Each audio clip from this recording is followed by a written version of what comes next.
देखिए, क्या कभी इस बात पर ध्यान दिया है कि जो गैजेट्स हम अपनी रोजमर्रा की जिंदगी में धड़ल्ले से इस्तेमाल कर रहे हैं, कहीं वो अपने ही बनाने वालों से यानी इंसान से भी ज्यादा स्मार्ट तो नहीं हो गए? आजकल हर तरफ बस एक ही शोर है, आर्टिफिशियल इंटेलिजेंस यानी एआई। कुछ लोग कहते हैं कि ये दुनिया का सबसे बड़ा चमत्कार है, तो वहीं दूसरी तरफ कुछ लोग इसे एक बहुत बड़ा खतरा मानते हैं। लेकिन इस सारे हल्ला गुल्ला से थोड़ा दूर हटकर देखें तो असली सच्चाई क्या है? आज के इस एक्सप्लेनर में हम इसी रहस्य से पर्दा उठाने वाले हैं। हम बिल्कुल बेसिक से शुरुआत करेंगे और उन सभी सवालों के जवाब तलाशेंगे जो इस तकनीक के इर्द गिर्द घूमते हैं। ये एक ऐसा सवाल है जो सच में मन में एक अजीब सा डर पैदा करता है। ये बेचैनी होती है कि कहीं आने वाले कल में इंसानों की अहमियत ही ना खत्म हो जाए। लेकिन डरने की कोई ज़रूरत नहीं है। आज इस विश्लेषण में हम इस पूरे टॉपिक की बिल्कुल जड़ तक जाएंगे। हम समझेंगे कि एआई यानी कि आर्टिफिशियल इंटेलिजेंस आखिर काम कैसे करता है, ये सीखता कैसे है और इसका हमारे भविष्य पर क्या असर पड़ने वाला है। क्योंकि सच तो ये है कि जब हम किसी चीज़ को अच्छे से समझ लेते हैं ना, तो उसका सारा डर अपने आप गायब हो जाता है। तो चलिए सीधे मुद्दे पर आते हैं। ओके, तो चलिए इसकी बिल्कुल गहराई में चलते हैं। नीति आयोग की डेफिनेशन के मुताबिक देखिए, एआई ना सिर्फ कोई एक सिंपल सा सॉफ्टवेयर नहीं है। ये असल में टेक्नोलॉजीज का एक पूरा गुच्छा है जो मशीनों को बिल्कुल इंसानों की तरह चीज़ों को महसूस करने, समझने और रिएक्ट करने के काबिल बनाता है। इसको अपनी डेली लाइफ से जोड़कर देखते हैं। जब हम गूगल मैप्स ऑन करते हैं और वो पहले ही बता देता है कि आगे ट्रैफिक कहाँ मिलेगा, या फिर जब ईमेल का स्पैम फिल्टर खुद ब खुद बेकार मेल्स को साइड कर देता है, तो वहाँ क्या हो रहा है? वो मशीन असल में ह्यूमन ब्रेन की तरह पैटर्न्स को पहचान रही है और अपने ही एक्सपीरियंस से लगातार सीख रही है ना कमाल की बात?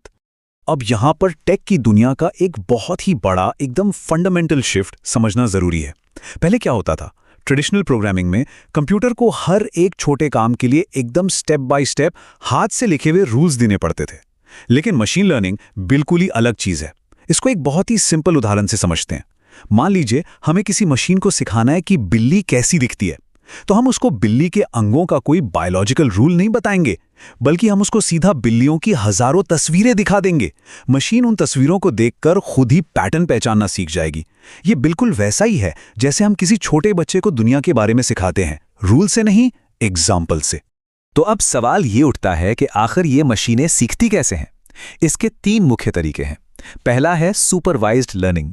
इसमें मशीन को सही जवाब पहले से बता दिए जाते हैं, जैसे किसी फोटो पर पहले से टैग लगा हो कि यह कुत्ता है या बिल्ली। दूसरा है अनसुपरवाइज्ड लर्निंग। यहां मशीन को बस ढेर सारा कच्चा डेटा दे दिया जाता है बिना किसी लेबल के, और वो खुद उसमें से छिपे हुए पैटर्न्स को ढूंढ निकालती है। और तीसरा तरीका सच में बहुत ही पावरफुल है, रीइंफोर्समेंट लर्निंग। इसमें मशीन को खुद ट्राई करना होता है। वो गलतियां करती है और जब वो कुछ सही करती है तो उसको डिजिटल रूप से एक इनाम मिलता है, बिल्कुल एक वीडियो गेम की तरह। और धीरे धीरे बिना किसी इंसान की मदद के मशीन कम गलतियां करना सीख जाती है।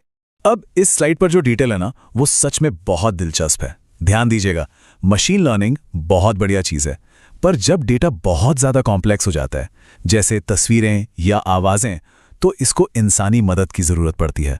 और यही एंट्री होती है डीप लर्निंग की। डीप लर्निंग असल में हमारे इंसानी दिमाग के न्यूरॉन से इंस्पायर होकर बनाया गया है। इसमें आर्टिफिशियल न्यूरल नेटवर्क्स की कई लेयर्स होती हैं। चाहे डेटा कितना भी बड़ा या बिखरा हुआ क्यों ना हो, ये इसको बड़ी आसानी से हैंडल कर लेता है। इसी की वजह से आजकल इमेज और स्पीच रिकग्निशन जैसे मुश्किल काम मशीनें इंसानों से ही बेहतर तरीके से कर पा रही हैं। अच्छा, जनरेटिव एआई और खासतौर पर चैट जीपीटी जैसी चीज़ों का जादू समझने के लिए पहले हमें टोकन्स को समझना पड़ेगा। देखिए, मशीनें हमारी तरह शब्दों को नहीं समझती, वो टेक्स्ट को छोटे छोटे टुकड़ों में तोड़ देती हैं। इन्हीं टुकड़ों को हम टोकन कहते हैं, जो एवरेज करीब 4 अक्षरों के बराबर होते हैं।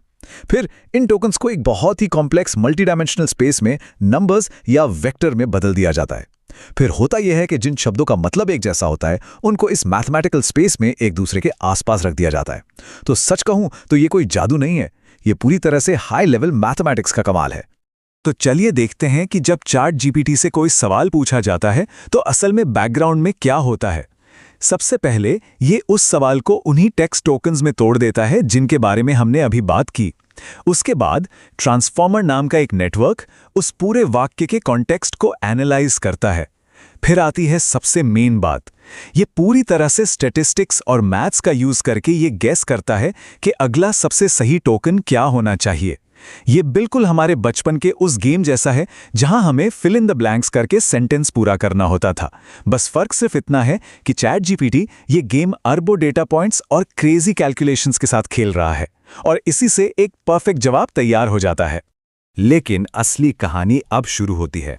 इस टेक्नोलॉजी का हमारे समाज और रोजगार पर आखिर क्या असर पड़ने वाला है? वर्ल्ड इकोनॉमिक फोरम की एक काफ़ी डिटेल स्टडी के मुताबिक ऑटोमेशन और एआई की वजह से भारत में 2025 तक लगभग 51 लाख, जी हां, 51 लाख नौकरियों के खत्म होने का अनुमान लगाया गया है। ये एक ऐसा नंबर है जो किसी को भी चौंका सकता है और इस पर बहुत ही गंभीरता से ध्यान देने की जरूरत है, क्योंकि ये सीधे तौर पर इकोनॉमी के एक बहुत बड़े हिस्से को प्रभावित करने वाला है। लेकिन जब हम इन रिसर्च पेपर्स और असली आंकड़ों को थोड़ा और करीब से देखते हैं तो पता चलता है कि सारी नौकरियों पर एक जैसा खतरा नहीं है। डेटा बिल्कुल साफ दिखाता है कि मिडिल क्लास, व्हाइट कॉलर और जो रूटीन वाले एडमिनिस्ट्रेटिव काम हैं, जैसे डेटा एंट्री या नॉर्मल क्लर्क की जॉब्स, वो एआई से सबसे ज्यादा खतरे में हैं। वहां ऑटोमेशन आसानी से हो सकता है, पर वहीं दूसरी तरफ ऐसी जॉब्स जहां इंसानी जज्बात, केयर गिविंग, हेल्थ सर्विसेज या बहुत ही कॉम्प्लेक्स डिसीजन मेकिंग की जरूरत होती है, वो रोल्स आज भी पूरी तरह से सेफ माने जा रहे हैं, क्योंकि वहां इंसान की जगह लेना फिलहाल मशीन के बस की बात नहीं है। तो चलिए सिक्के का दूसरा पहलू भी देखते हैं। हिस्ट्री उठाकर देख लीजिए, जब भी रेलवे या कंप्यूटर्स जैसे बड़े टेक्नोलॉजिकल बदलाव आए हैं, उन्होंने शुरू में पुरानी जॉब्स को हटाया जरूर है, लेकिन लॉन्ग टर्म में हमेशा नए रास्ते खोले हैं। एआई के साथ भी बिल्कुल यही अनुमान है। जॉब्स कम होने के साथ साथ एक बहुत ही पॉजिटिव इफेक्ट भी देखने को मिल रहा है। पता है, दुनिया भर में 2028 तक एनालिटिकल, क्रिएटिव और सुपरवाइजरी फील्ड्स में लगभग 6 करोड़ 90 लाख यानी 69 मिलियन नई जॉब्स पैदा होने का प्रोजेक्शन है। ये एक बहुत बहुत बड़ी अपॉर्चुनिटी है। तो अब इस पूरी सिचुएशन को बैलेंस कैसे किया जाए, इस चैलेंज को समझने के लिए एक बहुत बढ़िया पाई फ्रेमवर्क दिया गया है। PIE यानी प्रोडक्टिविटी, इंक्लूसिविटी और एंटरप्रेन्योरशिप। देखिए, समाज के सामने असली चुनौती ये नहीं है कि सिर्फ मशीनों को चुना जाए या सिर्फ इंसानों को। असली चुनौती इन दोनों को इस तरह बैलेंस करने की है कि इकोनॉमी की प्रोडक्टिविटी भी तेजी से बढ़े और कोई पीछे भी ना छूटे। अगर सही वक्त पर लोगों को नई स्किल्स नहीं सिखाई गई तो सोसाइटी में एक बहुत बड़ा एआई डिवाइड बन सकता है। जिसके पास टेक होगी वो आगे निकल जाएगा और जो पहले से कमजोर हैं वो और पीछे रह जाएंगे। इसी चीज को रोकना सबसे जरूरी है। और ये स्लाइड एकदम सही पॉइंट आउट करती है कि इस टेक्नोलॉजी का एक डार्क साइड यानी एक स्याह पहलू भी है, जिसको हम किसी भी हाल में इग्नोर नहीं कर सकते। एमनेस्टी इंटरनेशनल जैसी बड़ी संस्थाओं ने लगातार चेतावनी दी है। देखिए, एआई सिस्टम्स उसी डेटा से सीखते हैं जो उन्हें दिया जाता है, और अगर उस डेटा में पहले से कोई भेदभाव या बायस है तो मशीन भी वही सीख लेगी। इसकी वजह से प्रेडिक्टिव पुलिसिंग या ऑटोमेटेड वेलफेयर स्कीम्स में गलत फैसले हो सकते हैं, जिससे कमजोर तबकों का नुकसान होता है। इसके अलावा डीप फेक्स का बनता जाल, गलत इन्फॉर्मेशन का फैलना और डेटा प्राइवेसी पे मंडराते खतरे, ये कुछ ऐसी गंभीर चुनौतियां हैं जिनका ठोस समाधान खोजना अभी बाकी है। अच्छा, एआई को लेकर सोशल मीडिया पर तो रोज ही ढेरों अफवाहें उड़ती रहती हैं।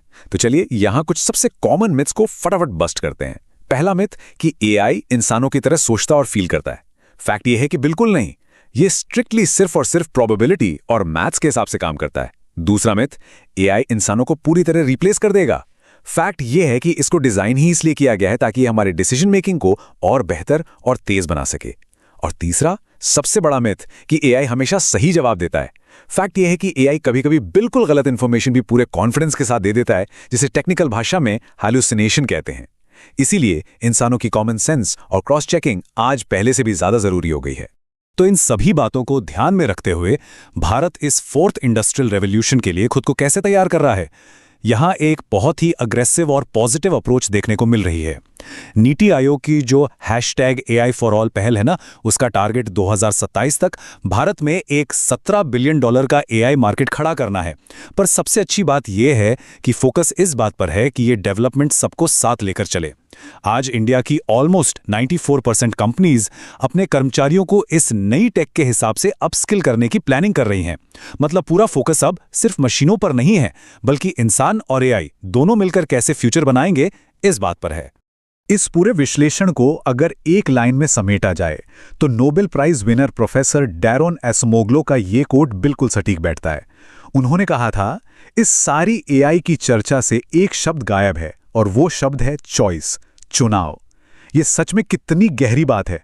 आर्टिफिशियल इंटेलिजेंस हमारी नौकरियों पर, हमारी इनकम पर और हमारे पूरे समाज पर कैसा असर डालेगी, ये इस बात पर डिपेंड करता है कि आज हम सब मिलकर और हमारे पॉलिसी मेकर्स मिलकर क्या रणनीतिक विकल्प चुनते हैं। टेक्नोलॉजी अपने आप में कभी अच्छी या बुरी नहीं होती, फर्क इस बात से पड़ता है कि हमने उसको इस्तेमाल कैसे किया है। तो यहां आकर एक सबसे बड़ा और जरूरी सवाल खड़ा होता है। हिस्ट्री गवाह है कि आगे वही बढ़ता है जो बदलते वक्त और नई टेक्नोलॉजी के साथ खुद को ढाल लेता है। तो क्या हम इन मशीनों के भविष्य से डरते रहेंगे या फिर अपने आप को नए स्किल सिखाकर इस अनोखे बदलाव का हिस्सा बनेंगे? देखिए, आर्टिफिशियल इंटेलिजेंस कोई जादू टोना नहीं है। ये महज एक टूल है, एक बड़ा ही पावरफुल हथियार, और इस टूल का मास्टर वही बनेगा जो इसको समझने की कोशिश करेगा। उम्मीद है कि इस चर्चा से एआई को लेकर पिक्चर थोड़ी क्लियर जरूर हुई होगी। ऐसे ही नई नई चीजों को समझते रहिए और खुद को अपडेट रखिए, क्योंकि आने वाला कल उन्हीं का है जो आज सीखने से नहीं डरते।